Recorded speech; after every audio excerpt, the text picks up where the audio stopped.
નમસ્કાર, લોકસત્તા વડોદરામાં આપનું સ્વાગત છે। ખગોળીય ઘટનાનો તાગ મેળવવા માટે વિજ્ઞાન લાંબા સમયથી પ્રયત્ન કરી રહ્યું છે।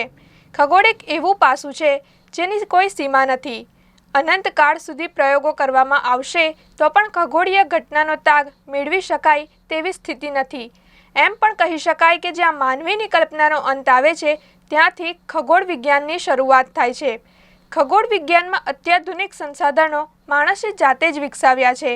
માણસ છેક ચંદ્ર ઉપર પણ પગ મૂકીને આવ્યો છે, પરંતુ આજે પણ ખગોળીય ઘટનાઓ અંગે માણસ જાતની ગડમથલ ઓછી થઈ નથી। દરરોજ નવા નવા વિષયો આ બાબતે સામે આવી રહ્યા છે। ત્યારે ગીઝાના પિરામિડ કરતાં 2 ગણો મોટો એસ્ટ્રોઇડ ઝડપથી પૃથ્વીની નજીક આવી રહ્યો છે તેમ કહેવાઈ રહ્યું છે। આ એસ્ટ્રોઇડ 6 સપ્ટેમ્બરના રોજ પૃથ્વીની કક્ષામાં પ્રવેશ કરશે। યુએસ સ્પેસ એજન્સી નાસાના વૈજ્ઞાનિકોને ડર છે કે તે પૃથ્વીના વાયુમંડળમાં ત્રાટકશે। ભારતીય સમય મુજબ તે 6 સપ્ટેમ્બરના રોજ બપોરે 3:30 વાગે પૃથ્વીના વાયુમંડળ સાથે ટકરાઈ શકે છે।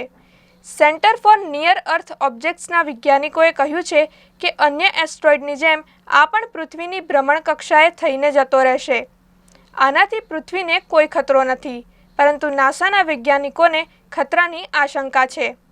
પૃથ્વીને કોઈ નુકસાન થવાની સંભાવના તો નથી, પરંતુ 50,530 કિલોમીટરની ઝડપે આ એસ્ટ્રોઇડ પૃથ્વી તરફ આવવાનો છે અને 6 સપ્ટેમ્બરે તે પૃથ્વીની ભ્રમણ કક્ષામાંથી પસાર થશે। આ ઉપરાંત સપ્ટેમ્બર અને ઓક્ટોબરની વચ્ચે ઘણા એસ્ટ્રોઇડ પૃથ્વી તરફ આવી રહ્યા છે। જો કે આવી ખગોળીય ઘટના પર વાતચીત દરમિયાન વડોદરા શહેરના ખગોળશાસ્ત્રી દિવ્યદર્શન પુરોહિતે વધુ माहिती આપી છે। नमस्कार मित्रों, मैं दिव्यदर्शन पुरोहित गुरुदेव जी से वडोदरा इंडिया से बोल रहा हूँ। जो मैन मेड ऑब्जेक्ट हैं जैसे कि स्पेस डेब्रिस है, वो सबसे बड़ा मानव जाति का खतरा है। दूसरा सबसे बड़ा मानव जाति का खतरा है ग्लोबल वार्मिंग, जिसमें वायरस द्विगुणित त्रिगुणित हो रहे। और तीसरा नेचर द्वारा उत्पादित खतरा है, उसको बोलते हैं पोटेंशियल हैजार्डस एस्टेरॉइड्स, यानी कि क्षुद्र ग्रह जो मंगल और गुरु के बीच में ऑर्बिट में घूम रहे हैं वो आते हैं, या और दूर से भी आते हैं और पृथ्वी की ग्रेविटी से खींच करके हमारे ऊपर आ जाते हैं कभी कभार। तो ये पोटेंशियली हैजार्डस एस्टेरॉइड्स जो 100 मीटर बड़े होते हैं और करीबन 7.5 लाख किलोमीटर या उसके अंदर पृथ्वी की नज़दीक इतने चले आते हैं, तो हमारे लिए डेंजर हो सकते हैं। ऐसे कई उपग्रह, जैसे 2013 में एक लघु ग्रह क्षुद्र ग्रह रशिया के ऊपर आया था, टकराया था और 6 सिटी में बहुत बड़ा नुकसान कर दिया था। और ऐसे कई कई क्षुद्र ग्रह जिसने लोनार करके बहुत बड़ा एक सरोवर महाराष्ट्र में बना दिया था, एरिज़ोना में बहुत बड़ा एक खड्डा कर दिया था। और ऐसी क्षुद्र ग्रह के टकराव से मानव जाति की सभ्यता की उत्पत्ति के लिए भी बहुत बड़ा मार्ग एक निकल गया था, क्योंकि जो बहुत बड़ी जो प्राणी की सजीव सृष्टि थी वो भी खत्म हो गई थी। अब तक नियर और ऑब्जेक्ट नासा एक अभियान चला रही, नासा और ईसा मिलकर के उन्होंने 2037 ऐसे क्षुद्र ग्रह खोजे हैं। मगर वर्तमान में ऐसा देखा गया है कि क्षुद्र ग्रह की आने की स्पीड जैसे बढ़ गई है, वास्तव में बढ़ी नहीं है, मगर अब आम लोगों के पास में ज़्यादा से ज़्यादा टेलीस्कोप आ गए हैं। तो एमेचर एस्ट्रोनॉमर से नियर अर्थ ऑब्जेक्ट के जितने भी टेलीस्कोप है पूरे विश्व में, जितने भी हमारी जैसी ऑब्जर्वेटरीज हैं, वो जो देखती है तब मालूम पड़ता है कि एस्टेरॉइड एकदम नज़दीक आ गया है। और कभी कभी तो एकदम जब एकदम नज़दीक आता है तभी उसको पकड़ सकते हैं। जैसे अभी 1 सितंबर को जो डिटेक्ट नहीं हुआ था, ऐसा क्षुद्र ग्रह हमारे पास में आ गया।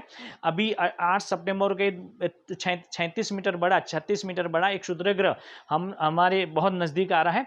तो मित्रों, इस प्रकार के क्षुद्र ग्रह के आने की फ्रीक्वेंसीज अभी बढ़ गई है, और ये बढ़ने की संभावना से और कोई खतरा पृथ्वी पर होने वाला नहीं है। ना उससे कोई भूकंप होता है, ना कोई ऋतु में चेंज होता है, ऋतु परिवर्तन है, किसी भी प्रकार का खतरा नहीं, केवल एक ही खतरा है। अगर वो ऑर्बिट उसकी पृथ्वी के एकदम नज़दीक आने के समय बदल गई और वो जाना चाहे था पृथ्वी की ग्रेविटी से स्लिंग करके बाहर जाना चाहे था, उसके जगह पृथ्वी ने अगर उसको अंदर खींच लिया, तो जो जितनी इंक्लिनेशन हो, जैसे एंगल पर वो गिरता है, जितनी उसकी बड़ी साइज होगी, जितनी उतनी वेलोसिटी होगी, वो 3 के हिसाब से पृथ्वी पर बहुत बड़ी तहस नहस हो सकती है। मान लो 1 किलोमीटर बड़ा क्षुद्र ग्रह आकर के एकदम सीधा पृथ्वी के ऊपर टकराता है, तो हजारों हजार किलोमीटर तक के पूरे का पूरा एरिया भस्मीभूत हो जाएगा, सब कुछ जीव सृष्टि खत्म हो सकती है। मगर अब तक ईश्वर ने, जब से प्राणी जीव सृष्टि मानव जाति पैदा हुई तब से लेकर के आज तक ईश्वर ने उससे हमको बचाया है। और अभी जो 1 सितंबर को गया एक SUV आकार का बहुत बड़ा उपग्रह था, लघु क्षुद्र ग्रह था, किसी को मालूम था, उससे भी बचा लिया। 8 सितंबर को आ रहा है, उससे भी बचा लेंगे और आने वाले समय में भी बचा लेंगे। मगर हमें ईश्वर से जुड़े रहना है, नेचर से जुड़े रहना है, सत्कार्य करना है। तो हम ये क्षुद्र ग्रह के बारे में जो भी यहाँ लेटेस्ट अपडेट्स होगी वो गुरुदेव ऑब्जेक्टिव के माध्यम से आपको बताते रहेंगे। This is Divya Darshan Purohit, Gurudev objective, Vadodara, India. सर्वे भवन्तु सुखिनः, सर्वे सन्तु निरामयाः, everyone be happy and everyone be healthy. नमस्कार। આવી જ ખબરો સાથે ફરી મળીશું। તમે જોતા રહો લોકસત્તા વડોદરા। તમે અમારા આ વિડીયોને જો YouTube પર જોઈ રહ્યા હોવ તો તરત જ અમારી YouTube ચેનલને સબસ્ક્રાઇબ કરો અને નવા વિડીયોના અપડેશન માટે બેલ આઇકન દબાવવાનું ભૂલશો નહીં। જો તમે અમારો આ વિડીયો Facebook પર જોઈ રહ્યા હોવ તો અમારા Facebook પેજને જરૂર લાઇક કરો। વધુ અપડેટ માટે લોકસત્તાની વેબસાઇટને વિઝિટ કરવાનું ભૂલશો નહીં।